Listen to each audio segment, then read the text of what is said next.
friends, and welcome back to my New England story. Well, as you can see, I am starting today's video in my car. I'm getting ready to head out and do a few errands before we get this big snowstorm that is supposedly coming Sunday and Monday. So I wanted to have a little chat. Maybe we'll start a new segment called Carla's Car Chat. I don't know. Anyway, a friend of mine sent me this quote the other day, and it just fell into place with everything I had been thinking about this week. So let me read you the quote. And it says, "Why is it that the friends who get you the most and who you never get sick of are always the ones who live so far away?" And in my case, that's very true. The friend that sent this to me, her name is Liz. I took you to her B&B in Vermont. I think it was last October. I had filmed that. We have been friends for roughly 15 years, and I'm just disappointed. She lives a couple of hours away. Now, I do have some new viewers here, so not everyone knows, but I am originally from Michigan. My husband and I moved here a little over 5 years ago now. So I left all of my peeps back in Michigan. So I had to start over here as far as making friends. And I will say it's a little tough to do. It's not like I have young children in school where you just kind of automatically meet people. I have made some friends here, and I will say my 3 New England friends are what I would consider friends for life. They're very good friends. And I met each of them in kind of an unconventional way, which is odd. My friend Liz that I speak of, I stayed at her bed and breakfast it was 2008. And I didn't know her. My daughter and I just happened to book a room. We spent the night. We have been friends ever since. We have gone on vacation together. Our husbands are best friends. I mean, it's kind of crazy. And then my other friend, I met her here I had a yard sale.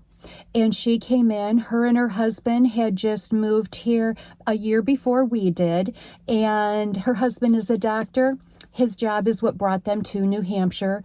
She's from Alabama. And she came to my yard sale. We started chatting, and she simply said, "Will you be my friend?" And I said, "Sure." So I met one in a B&B, one at a yard sale. And then, of course, many of you know my good friend Linda. Again, we kind of became friends in a different way. I had known her through social media, and I ended up hiring her for a consult on my house. I had a weird situation going on with the steps in this whole house of ours. And so she came. We hit it off right away. We started chatting, and we've been friends ever since. My reason for bringing all of this up is I know that a lot of my viewers are similar age to me, and I would be interested in hearing your experience, if you have any, of moving to a new place for whatever reason, where it was a situation where you had to meet new people. How did you go about doing that? Maybe I've been doing too much wintering these past couple of weeks, and I've been thinking too much. I don't know. But I wanted to throw it out there and get your opinion. So please comment below. The other thing I have been doing this week is I did a little bit of redecorating, so I thought I would share that with you real quickly. And of course, I did add in a few hearts here and there because Valentine's Day is not too far away. So I thought I would just sprinkle a little bit of that in. So that's pretty much it. I just wanted to have a little chat real quickly. And I think we'll go ahead and get started with my little day trip down to see Linda from New England Fine Living.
My plan was on my way down to stop in a brand new little cafe called Bob's Chocolate Cafe. It's just adorable in Francistown. And when I stopped for gas, I saw I had a text from Linda, and she said, "Could you stop by Bob's Cafe and maybe grab us a bagel to share?" So we had something to munch on. See, great minds think alike. This is one of the reasons we're friends. So Bob's will be our first stop.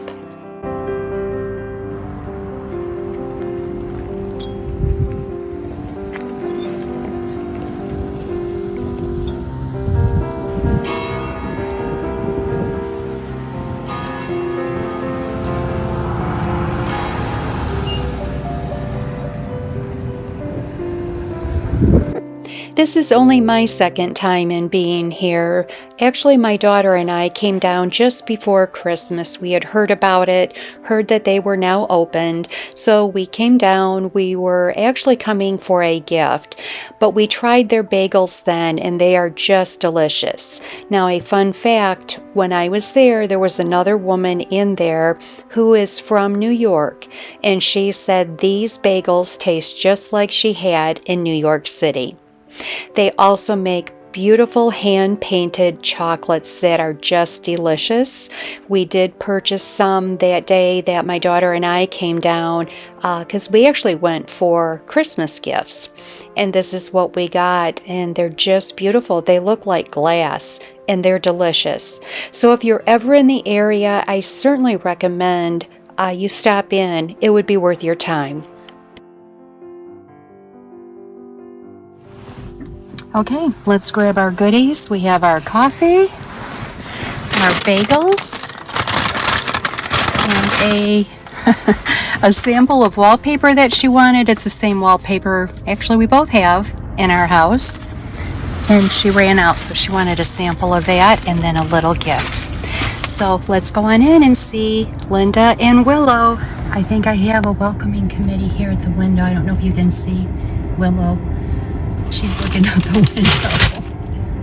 window. She's looking out the window. What a sweet pea.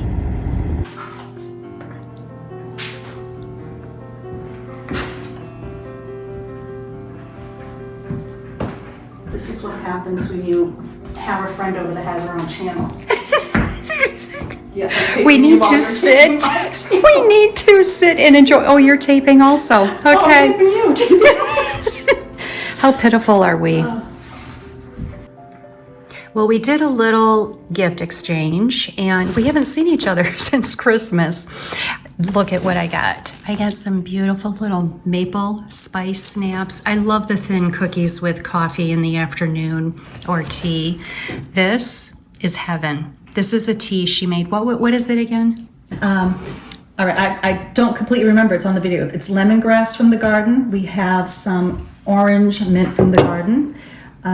We have lemon verbena from the garden, and then I also have in some hibiscus in there, some rose hips, some coriander, Rubio tea is in there as the base. It smells so good.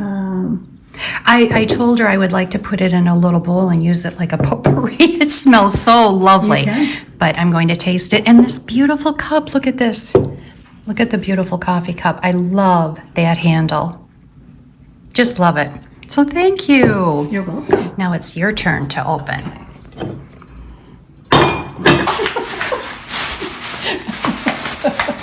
I got very fancy with the bag. It's just a little something. Yes, I love your candles. Thank you. Yep. And you know what? I'm going to burn it because yes, you burn them. Burn it. That is an organic white beeswax That is beautiful. that I used with that. There's so much detail in that. Yeah, I love that mold. I've had a lot of fun making them, and I think I'm going to be making some more. This is a company, they're out of Texas, I believe, Bay Harbor Beauty. I love their stuff, Linda. This is so moisturizing. I got you, I believe it was the orange. Is it orange blossom? Look on the bottom. Yeah. Oh my gosh, I have to open that then. I use their They have a new cleansing oil for the shower. Are you going to carry this? I don't think I can. It's her own company. Ooh. It's not even just about the smell. The product itself is so moisturizing. I'm so dried out with They have body oils and this, what is she calling this, a body butter? Yes, these are the two that, again, that has been repurchased for, I think I've been using her at least 5 years now. Wow. I love them. Yeah, it's not greasy, it's creamy. No. Thank So you so I much. use that all over, and we did a good job here on the goodies. They were luscious. I've got my little nibbles over there like my mouse. So now we're going to go play a little bit.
After receiving the gift of tea from Linda that smelled just beautiful, I wanted to see if my lemongrass would still have a scent. I remember I hadn't brought it in or clipped it, so let's clip a few pieces, bring it in the house, and see what I get. Okay, I think you're all going to think I'm crazy, but don't tell Linda. I used a little bit of her tea that she gave me to make a tiny bit of potpourri to put next to my kitchen sink. The reason being, this smells beautiful. And obviously I'm going to use it for tea. So what I decided to try is I went outside and I cut my lemongrass that obviously is already dried, and if you cut it, especially starting at the ends, it still has a scent. I was shocked. Here we are, the beginning of January. So I cut some of that up. I added just a little bit of her tea that she made up, and then just added a tiny bit of this passion fruit peach. And I really, honestly, the main thing I can smell is the lemongrass. It's just such a lovely, fresh scent. So I'm just going to put that by my kitchen sink and maybe just stir it every once in a while to get the scent going again. And I don't know, we'll see how long it lasts. But I've never done anything like this before, and I thought I would just try it. While I was walking around my yard, I also saw different flowers that nature has dried for me, so I decided to bring a few in and put them under the dome so I could enjoy it. And this is where I put the little potpourri. I decided to put it next to this little lavender plant that I had purchased at the greenhouse and repotted. If nothing else, while I'm doing dishes, I get a little scent of spring.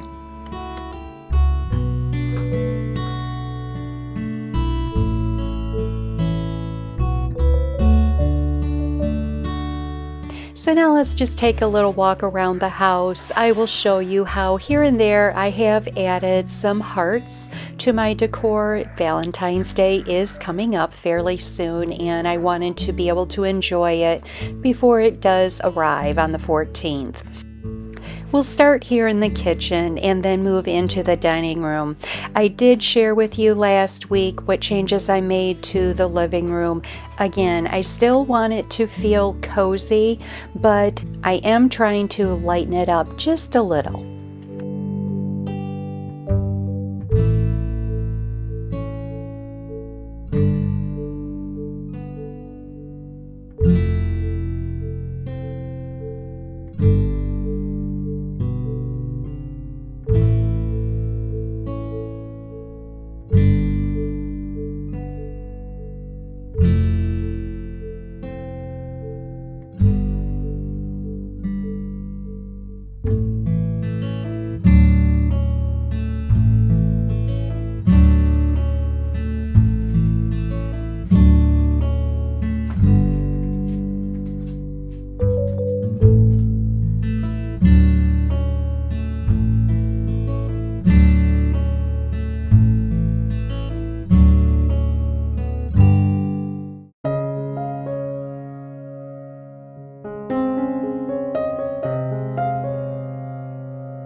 Thank you so much for joining me this week, friends. I hope you all have a wonderful, wonderful week.